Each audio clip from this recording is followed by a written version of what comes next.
Hey, Scott and Kyle. I didn't know if the crew was getting out here today or if it was going to be tomorrow. I thought I'd head out, and if they weren't here, just go ahead and make a quick video for you. I had my father-in-law come out last night again to kind of see where things are at and what he needs to be able to bolt in his steel staircases. So I've got some updates on that, but I thought I'd start outside. I just want to make sure you have everything on your list and minimize the trips out here. So let's get going.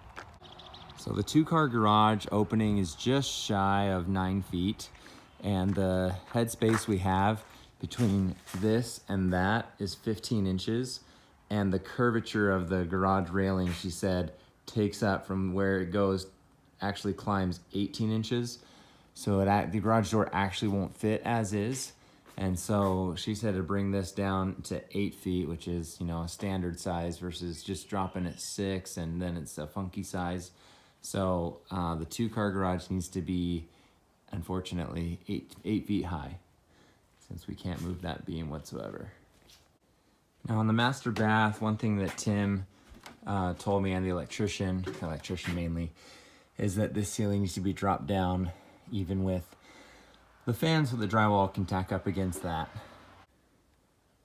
Now also in the master bathroom, I just noticed this, and I know this isn't your job. If you can help me, great.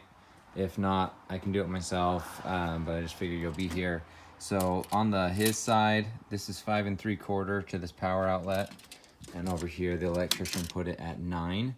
So if we were to stack two 2x4s on the inside of this, between this stud and this box, they'll be within 1/4 inch of each other. So let me know if you can do that. Now for the stairs, he's gonna need backing, like I said before, to go into. The lags are just so big that he doesn't wanna worry about, splitting a 2x4, hitting it this way. And if there's enough, then he said that's how it's always done up in Park City. So anyway, what he has here is 2x8 blocking. And so just a single 2x8 flush, on this side of the 2x4s up against where stuff currently is. We've marked out the top line of those, where that 2x8 should go down to there. And then this was a bit of a funny situation, so I didn't put anything there. Then we've got one here, and then I skipped one on the next one. And then as I enter closer to the master bath, I realized we're not gonna fit one here with the electrical.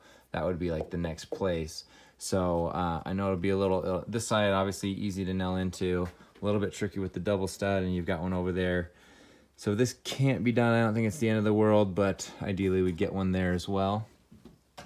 And then around here, a 2x8 blocking here, right before you enter into the master toilet room.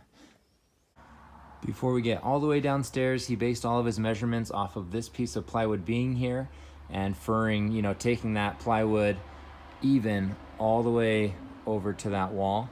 So we'll need a sheet of OSB there to line up with this guy. Now downstairs, I'm in the living room. The 2x8 blocking here and also here. And so we've marked that out where that will go. And the more nails, the merrier, by the way. And then from the other side, we've got 2x8 blocking here, between those first 2 set of studs. And then here, skip one, here, skip one, and here. So that's all of the backing that he needs. And again, that's sitting not on this side of the 2x4, but that side. That first landing up to the 2nd story, he is gonna connect through the plywood that we have there, but obviously a sheet of OSB and some floor joists, which is also OSB, isn't super stable. And so he asked if we could put a piece of LVL right here, or if not, possibly a couple of 2x8s inside that joist that he can go through, that will be, nothing would tear through. Now the run that connects from the 1st story down to the crawl space is the same thing. He can, I know there'll be drywall here, he can go ahead and go through this, but as far as it ripping out or having issues, that's definitely a thing. And so between here, these two floor joists, if we could throw an LVL, would probably be the most ideal, or a 2x8, something in there. And then when Scott and I were out here last time with Rory, I believe that's his name, the framer, we asked him, he was pulling this out 4 inches on the shower, which he did, and it looks great. It's perfect. But he forgot to do the other side. So he did one of the 2 sides, and Goose actually just got here. So everything that I've said so far, he's aware of, and which I'm glad I was able to walk through that with him personally, but I think this video is probably still a good reference point. All right, I'm saving the most challenging but probably most important thing for last, and that is this post right here. Scott and I came out last week and we were gonna try and move it over here. We were gonna drill down below to make sure that it could work, that it could support a stud right there, have a footing there. And before doing that, I realized across from that, now that this has been installed, the French pocket door is there. So there's no way that that can support the weight. So new plan, because honestly, like, my wife hates this, and it's problematic. Like, it not only does it look bad, it will look like an accident, like a mistake, a sore thumb. It also is causing issues with the width from this side of the staircase all the way to the other side. We need this space here because we got 2 stringers going this way, 2 stringers going this way, and the railing has to be a certain amount off the stringer, and the treads have to be a certain width, and we're gonna hit some code issues with that there. So I have a plan. It will need engineers probably to sign off on it, but I think it is structurally sound. Let me throw it at you.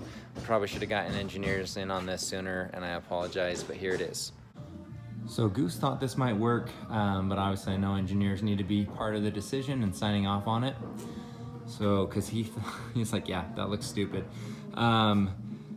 This beam being actually put in the joists, like we've done in a couple other places, and using hangers, that would go from basically this post here over, and again, it's inside the floor joists. Then we probably have to do another LVL across here, supported by a couple studs on the side here. So that would allow us to have the support for the trusses, and then to be able to remove this post entirely, because again, the joist is spanning that distance essentially. And I know that means, you know, might have to bring out some stuff here, which would be fine. I think that's it, guys. The trickiest thing is obviously that post and just making that a better situation, a more finished and intentional look.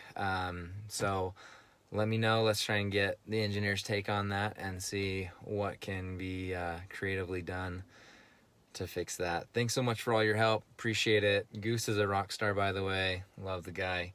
Thanks. We'll see ya. Bye.